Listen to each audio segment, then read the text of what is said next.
So you're just gonna skip your daughter's first recital? Carol and I are sitting here talking about how late you are. I'm on my way. It's 6:55, Mike. If you're not here in the next few minutes, you might as well skip it.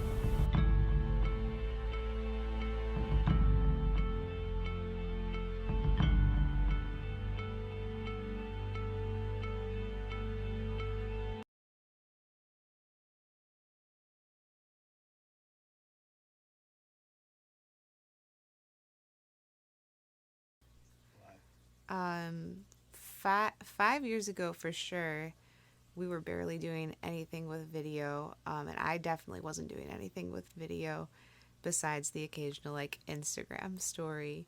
I was still really focused on writing music, and I was just really diving into the business side of media, but film was not on my mind. Making my first short film. The first day that we had everything scheduled, shoot wise, weirdly enough, I was nervous. I rarely get nervous, especially doing production stuff. But this time I was nervous, and I think it was because, this was our own in house project. It wasn't really about meeting a client's needs, so to speak, but it was, our dream really coming to a reality. So nervous at first, but then on the other side of that, very determined to do it. We worked with a very, I guess, small crew. For lack of better terms, it was myself, Ellie, Destiny, and then Kelly. And literally, we were like, location one. Let's pack everything in the back of the truck, cameras, lenses, audio gear, lights. I mean, you name it. Let's pack it up. And literally a show on the road. And then, we'd wrap at one spot, have to throw everything in the back of the truck, and then on to the next spot. So that was, I mean, to say that we did it that way was pretty cool. It was a reminder for me that, anything that you want to do, you can do. You just have to, have a vision and then, just stick with it, despite budget, despite circumstances, again, that are happening, around the world or in somebody else's world or whatever the case may be, but just locking into, what you know that you want to do, put your mind to it, set it, and just go for it. Well, I've always written things, so writing wasn't that big of a deal, but it was more so just the question. We were sitting here with all this equipment, and Dee had this idea for a long time for a short that we're still working on, but with the circumstances around the pandemic and us having more time on our hands, honestly, basically we just had a conversation of we just need to do this. It's time. And we didn't have a script, but I had an idea, and so I took some time to write it, and we just did it. Like, I think it was almost like just diving in, not thinking too much about what gives us the right, but more so we have a story, we have the skills, let's just see what happens. The very first time hearing this script, there were definitely some changes that I thought needed to happen. Some did, some didn't. But overall, just as the story, personally to me, very much relatable. And if you haven't seen the film, I won't spoil it for you, but very relatable from the standpoint of dad and daughter relationship, and that's as far as I'm gonna go there. And again, if you haven't seen it, see it, and you'll totally understand what I mean. But it was again very personable, relatable to me in my life. I really enjoyed working with the actors and seeing from writing it to their interpretation of it to Dee's interpretation of it as he was directing them, and then being able to speak into that process. I think getting people into the whole mix was my favorite part, and working with them and seeing what they came up with and what they did with that character was a lot of fun for me. Some of the actors, actually, none of the actors have I ever worked with in this specific arena. One of them I have, but not on a personal project. One of them, two of them, a few of them I didn't know before the project. Some of them I knew, and I've seen them grow and mature. We had a wide range of relationships within the cast, and believe it or not, quite a few of them were on screen for the first time on this project.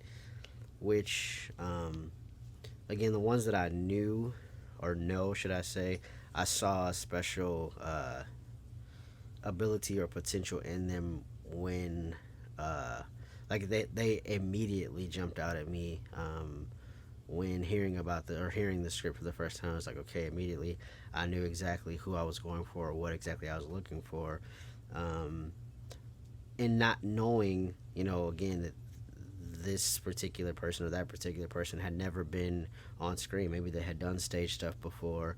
I know a few of them have, which is great, but it's definitely completely different, and they actually express that as well. So, being able to work with first timers, but not get a first timers reaction, I guess, or they were able to really dig in, even though it was their first time. You wouldn't know, and I'm not gonna say who was first time and who wasn't. Um, and I would challenge you, I guess, if you watched it, if you could even figure it out. I'd be very surprised. And that's just the nature of who these people are. They were very diligent about getting to their scripts and rehearsing, whether it was together or in their own spare time. They really went the extra mile and put in the work necessary to to really become the part that they were trying to portray. So it was cool to work with some of these people, and of course, ideally we'll have them back for more. But yeah, as a company or a brand, being able to provide a platform or be an opportunist, if you will, for some of these people was really rewarding, because it's like, as a business, that's something that we really are, like, pride ourselves in, is looking for the first timers or the startups and giving them the opportunity where they may or may not ever get this type of chance or opportunity again. So just continuing to be able to, again, as a company, be well represented in that area is it's pretty cool. It's pretty rewarding. Favorite part of the production process, I think, honestly, the rehearsal process, because we had virtual tryouts, virtual rehearsals, so that within itself was different. Going into it, I didn't really know what to expect, but to actually get rehearsals scheduled and then do read-throughs online with the cast was pretty cool. Just to be able to see them interacting with each other and not allowing for technology, or I guess using technology and not allowing for a world pandemic or a social distancing situation to really separate them from their craft and what they knew that they were good at. So just being able to still proceed on through whatever was happening in the rest of the world was pretty cool. There are some things I would do differently. I would definitely have given us more time for the production start to finish, because everything was a little rushed. So some of the small details, or this would have been nice to have and we didn't shoot it, or this would have been great to do and we didn't think of it until a day or two too late, definitely would have taken a little bit more time for that creative process behind the camera. But then again, like, I hate to say, oh, we should do it again. I think people talk about this in life too, but basically I don't want to change it because I learned from it and I grew from it, and I'm still really happy with the final product. Because the story was, as I mentioned before, very um, personable or relatable to me, I was definitely able to um, give some insight or guidance to our actors as far as personality, or I found myself on set saying mindset a lot, so I was definitely able to use personal experience from my life or from people who are in my life, um, to help them understand or help them better portray, the characters that they were casted for. I would give them scenarios or situations, or you uh, similes, metaphor, however you want to look at it, but just different situations to put in their mind, to help their mental and emotional delivery on lines or on body language, and things of that nature. Yeah, before all of the social everything started happening in 2020, I wanted to write a story that uplifted fathers. Just in general, we see a lot of negative things about men, and there are a lot of terrible things happening, but there's also a lot of good, and especially more so the single father, the black father. Those are demographics that are not ever uplifted, really. It's always the bum, the bad guy, the absentee. And thankfully, I've had the opportunity to see positive examples of fathers and black fathers, and I wanted to tell that story. And then, with everything happening around the Black Lives Matter movement and all of the terrible tragedies that are coming to light for the first time, or for the fifth and sixth and seventh time, that people just brushed under the rug, it's an even more of a pertinent time to uplift the black community and black men. This story is different in the sense that it tells maybe the opposite of some popular stories, or if not the opposite directly. It tells the side that not a lot of people focus on, or it's not in the news or in your social media feeds or whatever the case may be. But it really is an attempt at changing the negative narrative on African American men or African American fathers, involving their children and the role that they play. Um, as I'm sure we have all either experienced or seen, a negative something about a father absent or whatever the case may be. But this story really speaks to a positive, or shines a positive light on that. And the reality is, it does exist. We just unfortunately don't see it publicized as we do the negative. So, but yeah, it literally is in some cases the opposite of what you would expect to see um, mainstream. I think the most difficult part was just we didn't know how to plan for the unexpected. This was really, truly our first time doing a short film all on our own, start to finish. And so there were definitely curveballs along the way of, wow, we didn't expect this to take so much time, or we didn't expect this to be so much detail work in some ways. But I think that I wouldn't call it difficult, because the learning experience for me is really joyful. So even in the frustrating moments, it's the knowing in the back of your mind that next time this is going to be even better. And thankfully, even though it was a learning curve, it turned out okay. So that was great. I think the most challenging part, and maybe the most frustrating for me actually, was just coordinating everyone's schedules.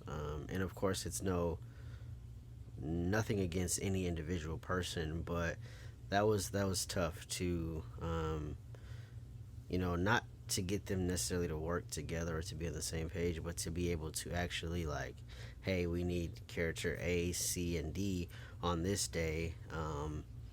but this one particular person may have a job, or this one particular person may, have a transportation situation or whatever. So, trying to just map all of that out and make sense of it, for sake of ourselves as a crew, as well as the actors, being respectful of their time and what they were putting into it, and then their other lives outside of this project.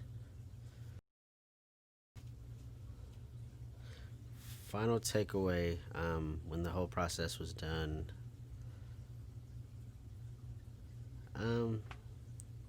we're finally finished, but from a excited, relieved standpoint. The last scene we filmed was actually the last scene of the movie, so officially, should I say. So that was fun to really see it all come together, because as we were shooting, we didn't necessarily shoot in chronological order, but because that was my favorite scene, I felt really encouraged and good about the entire process, and I was more so ready to get on with the editing. Also, though, with knowing the time frame, a bit nervous, and eager, because not to say that our backs were against the wall, but we had our work cut out for us. So I think I was excited. It was fun. I would like to say yes. I mean, as we were getting ready to shoot this promo, Dee said never again. So we'll see. But I have ideas for stories around Mike and his professional world, Ashley and her story. Even for me, Miss Carol has a backstory that I'd love to tell, and I'd love to explore more of what it's like to be a kid like Izzy at school and what that looks like. So, I mean, hopefully there will be more installments. We'll just have to wait and see. I would absolutely do this process again.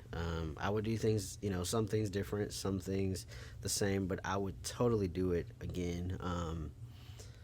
It was a first time experience for me, as far as like, again, I have clients and I do their work. So to really like this to be all hours was a huge thing, but it was a huge thing that I won't shy away from. The experience was, unbelievable. I wouldn't trade it for the world, and I would absolutely do it again. Yeah. Biggest takeaway that I would hope for anybody watching is there's good in everybody, and you just have to be able to be patient enough to see that, or be caring enough, or considerate, or just aware enough to see that, as opposed to labeling someone, based on race, age, gender. To me, I would say there's, in every character that existed in this story, there is some light of positivity in them, whether it was like put on full display, or there was maybe just a hint of it in one or two scenes or what. But again, I feel like don't judge a book by its cover, as I'm sure we've all heard, but be patient enough to seek understanding for sake of different perspectives on life, because they do exist, and we as a people just have to be mindful of that, respectful of that, and again, patient enough to see it. I mean, in the movie, the story was written for dads who are there for their families, but I think for audiences, it's for everyone. It's a story about a family, and there are relatable moments in it, whether you have a good relationship with your dad or not. I really hoped that there would be a character who every viewer would relate to in the story, and hopefully characters that would open people's eyes in some ways too. So I think it's for everybody. If you're watching this, I hope by now you've had the chance to check out the film. But if you haven't, I don't know where you've been for the last, I don't know, 2 weeks or so, but check us out on YouTube, D3T Productions, almost said.com, but that's our website. If you want to do that, you can find it there as well. But yeah, just head over to YouTube, search D3T Productions. It'll come up. The Unspoken Sacrifice short film. Check it out.